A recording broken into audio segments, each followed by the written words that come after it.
Oi, gente, tudo bem? Então, continuando a falar sobre comunicação, hoje a gente vai falar sobre um aspecto essencial da boa comunicação. Estou falando da boa escuta. Escutar bem é 50% de uma boa comunicação. Afinal, como a gente viu na última aula, na última videoaula, comunicação é necessariamente a relação entre dois sujeitos, né? Então, para eu me comunicar com alguém, esse alguém precisa participar dessa relação. Então, eu preciso acolher, receber esse interlocutor, né? E eu faço isso através da escuta. Então, nesse vídeo de hoje, eu vou passar para vocês, né, os 3 princípios da boa escuta, tá? Os 3 aspectos fundamentais da boa escuta. Quais são eles? Primeiro, trata-se como a escuta é um acolhimento, é um receber o outro, né?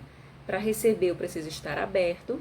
Então, essas três condições dizem respeito à nossa abertura para receber o outro, né?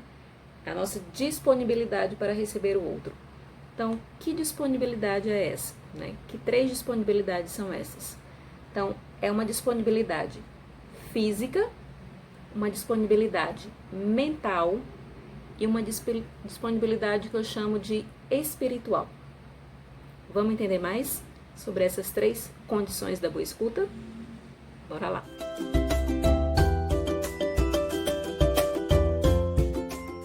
Pessoal, a escuta, ela não é uma ação meramente mecânica de características físicas e neurológicas. A escuta, ela prescinde, né, de uma condição emocional, né, desse agente, dessa pessoa que escuta.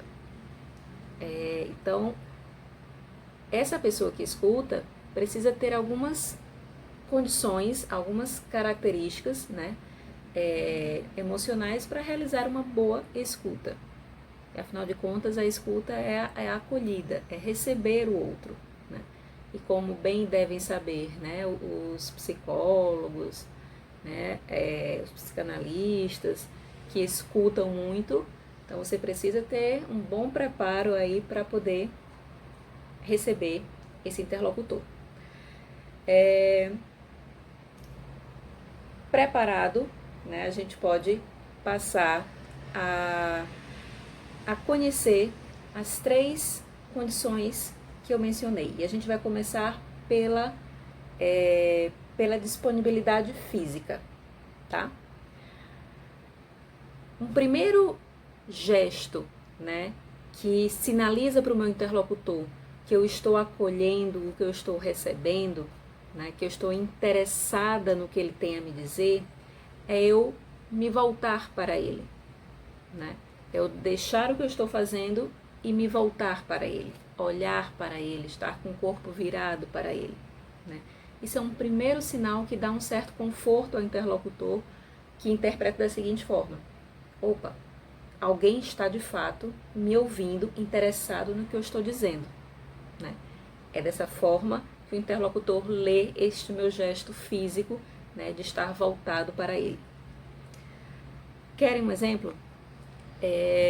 Quem nunca chegou numa loja e, né, procurou um atendente, um vendedor, para pedir alguma informação, e esse vendedor respondeu sua informação, né, adequadamente, né, corretamente, porém ele fez isso olhando para a tela do computador, ajeitando alguma coisa na prateleira, né, às vezes abaixado, arrumando alguma coisa ali atrás do balcão, já aconteceu comigo. Quem nunca, né? E aí, faça um esforçozinho para pensar como foi que você se sentiu nesse momento. Tá, ok, mas não fui tão bem, né, tratado. Ou então, às vezes, infelizmente, acontece muito, às vezes você está num consultório médico, né, contando lá a sua situação, o que lhe levou até o consultório médico, e o médico lhe ouve, né, mas está ali anotando alguma coisa, né, registrando alguma coisa e não olha para você. Também não é, né, das melhores acolhidas. Então, esse é o primeiro aspecto. Se você quer escutar bem o seu interlocutor, então vire-se para ele, olhe para ele, né? Deixe o que você está fazendo e se vire para o seu interlocutor. Só isso já vai ser um grande passo, né, para que seu interlocutor se sinta acolhido. Segunda condição, estar mentalmente disponível para o meu interlocutor. Porque não adianta eu estar virada para o meu interlocutor, olhando no olho dele, né, se de repente no meio ali da fala dele meu pensamento divaga e vai parar lá na China. Acontece? Acontece, fala a verdade, já aconteceu com você, né? Comigo já aconteceu com todo mundo, né? É normal. Mas é um esforço que a gente tem que fazer de se manter concentrado, né, naquilo que o nosso interlocutor está falando, né? Se ele quer ser ouvido, né? Ele quer ser entendido, quer ser compreendido. Então a gente precisa fazer o esforço de se manter ali no presente, né? Se manter naquela relação, naquele assunto, naquele texto que está sendo proferido pelo meu interlocutor. É um esforço. Às vezes às vezes não, às vezes é mais tranquilo, né?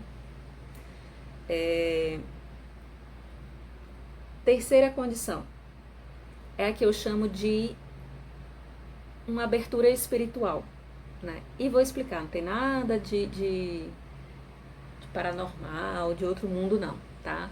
Tô falando do nosso estado de espírito, certo? E isso ocorre muito quando você vai para uma conversa assim mais de embate, de ideias e tal. Mas também em outros contextos cabe, né? O que eu chamo de escutar com o espírito aberto é você não chegar numa conversa com uma ideia pré-determinada fechada, no sentido de rejeitar tudo que vier de argumentação do seu interlocutor, né?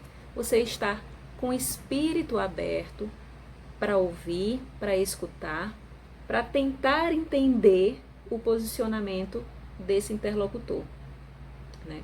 Também garanto que todos nós aqui já chegamos numa conversa desse tipo, assim, vou conversar, estou conversando e tal, mas eu defendo o meu lado e a outra parte defende dela e assim a gente vai e assim, o resultado que é bom dessa conversa geralmente não sai, né? Isso acontece em discussões de cunho político, em discussões amorosas, enfim, né? Às vezes em mesa de bar, né? Seja lá o assunto que for, acontece muito. Mas vem muito disso, né? De eu estar numa conversa, né? Num diálogo, em que eu não tô com o espírito aberto para tentar entender o ponto de vista do meu interlocutor. Talvez das três condições essa seja mais difícil, né? Que a gente está muito acostumado a ir para me defender, para colocar, fazer valer o meu ponto de vista, né? A gente está muito nessa vibe ultimamente, né? Aqui no Brasil, se é que vocês me entendem. E no mundo também, né? Mas vamos novamente ficar aqui no nosso umbigo. Então, assim, são três aspectos, três condições que são o caminho para se chegar a uma boa escuta, né? E a boa escuta, ela se dá não só nesses embates, né, de discussões políticas, amorosas, ela se dá em qualquer circunstância, né? Na conversa com o filho, quantas vezes a gente está escutando o filho, mas está aqui fazendo alguma coisa, trabalhando, né? Não se volta para um filho, para um pai, para um amigo, para um vizinho, enfim, para quem quer que seja. Quantas vezes a gente vai, né, sem o espírito aberto, ou vai, olha, mas já vai tentando só deixar a pessoa falar e para que ela se contente, mas eu estou de fato pensando em outra coisa. Então são três, né, aspectos que dizem muito, né, sobre a forma como nós estamos acostumados a escutar.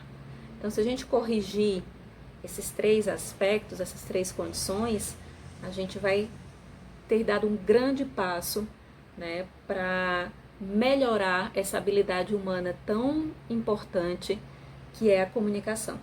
Se a gente melhorar a nossa escuta, a gente vai ter dado um passo gigante para melhorar a nossa comunicação. Ah, Lívia. Aí podem vir os questionamentos, né?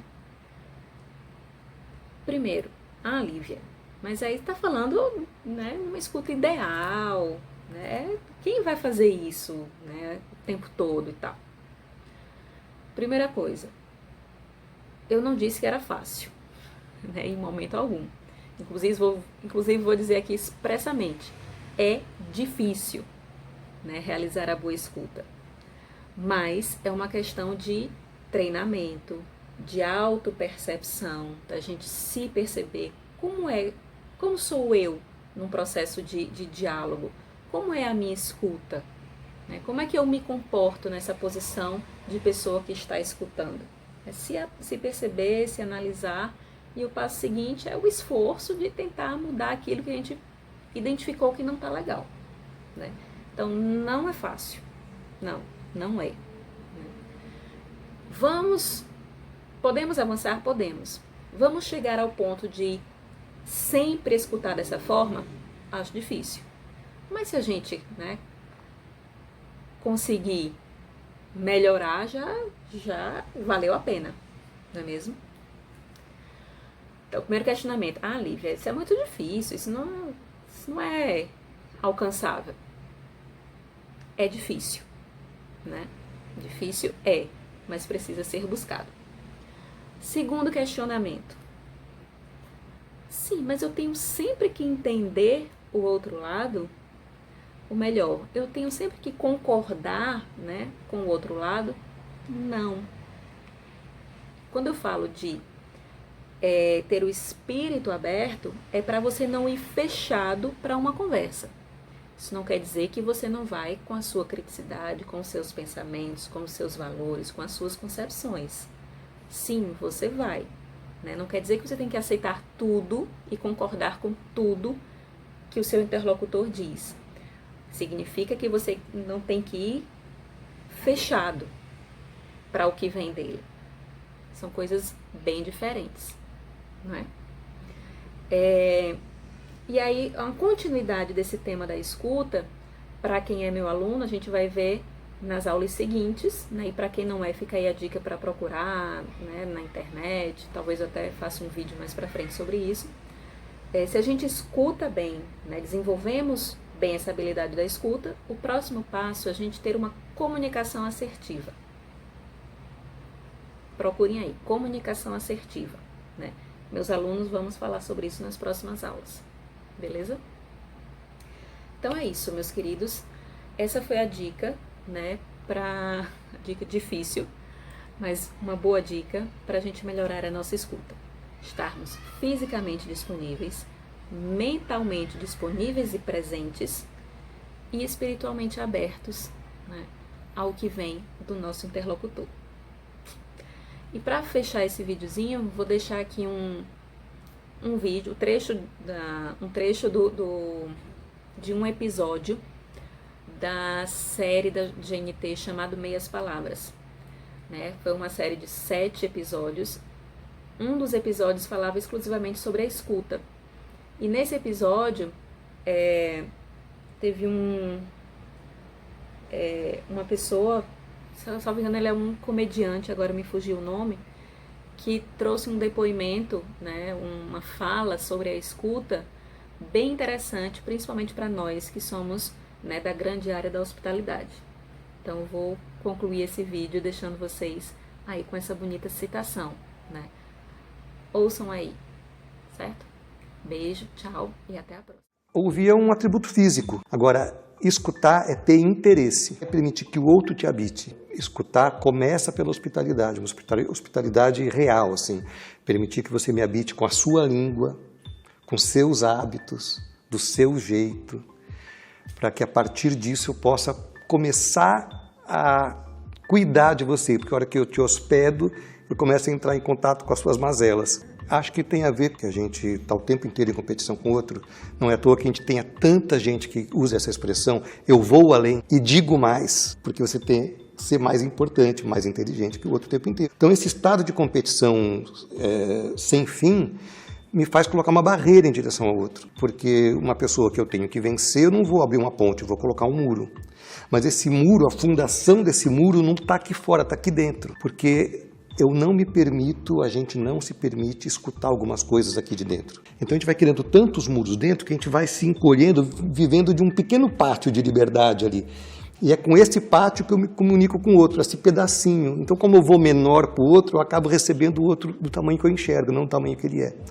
Então, acho que uma das desafios de escutar verdadeiramente o outro é quebrar esses muros internos para a gente se tornar maior, para o outro habitar você com o tamanho que ele...